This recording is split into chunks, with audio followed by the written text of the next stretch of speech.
Hey, Daryl here, and this is my daily devotional. Ever heard someone say, I don't get anything out of worship? Maybe you've said it yourself. I don't get anything out of going to church. I don't get anything out of worship. Never expect to get anything out of something that you have never put anything into. Don't expect to get interest from a bank if you've never made a deposit. David learned this. Listen, David sinned against God because he started to count on man's strength instead of God's strength. And so he took a survey and counted all the men in Israel, counted all the men in his armies so he could know his strength. And God wasn't pleased with this. He wanted David to count on God's strength. And so David recognized his issue. He repented and he returned to God and he went to worship. The first thing in this worship process was the preparation for the worship. I'm in 2 Samuel chapter 24 at verse 18. On that day, Gad went to David and said to him, "Go up and build an altar to the Lord on the threshing floor of Araunah the Jebusite." So there's the preparation, being told to build an altar. Number 2, we see David's obedience. Verse 19, so David went up as the Lord had commanded through Gad. So he did it what the Lord had told him to do. He said, go to the threshing floor of Araunah the Jebusite. Well, if the Lord has given you an instruction to get up and make a preparation, brush your teeth, comb your hair, and then go to the church house.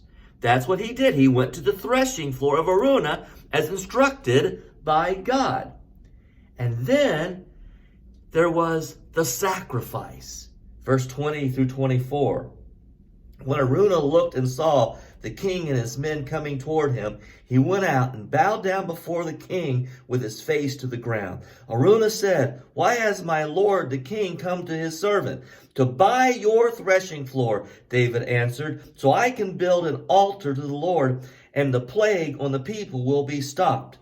Araunah said to David, "Let my lord the king take whatever pleases him and offer it up. Here are oxen for the burnt offering, and here are threshing sledges and ox yokes for the wood." O King Araunah gives all this to the king. Araunah said, "May the Lord your God accept you." But the king replied to Araunah, you ready? "No, I insist on paying for it. I will not sacrifice to the Lord my God burnt offerings that cost me nothing." So, there's the preparation. Get up, put your clothes on, brush your teeth, comb your hair. There is the obedience. Go to the threshing floor. Go to the church house. There is the sacrifice. Don't sacrifice something that costs you nothing. Let me repeat that. Don't sacrifice something that costs you nothing. This Araunah, the Jebusite, offered to give David the oxen, offered to give him the wood to build the altar.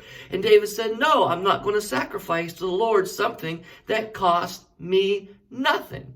And so first, the preparation. Second, the obedience. Third, the sacrifice. And then next, we see the reverence. Look at verse 25. David built an altar to the Lord there and sacrificed burnt offerings and fellowship offerings. Then the Lord answered prayer in behalf of the land, and the plague on Israel was stopped. The prayer, the reverence. He made the preparation. He was obedient. He paid for the sacrifice. And now that he has invested into the worship, he invested into the worship. He sensed the reverence for genuine prayer, and his prayer was answered. Why do you get nothing out of worship? Don't expect to get something out if you've not put anything in. God bless you. Good day.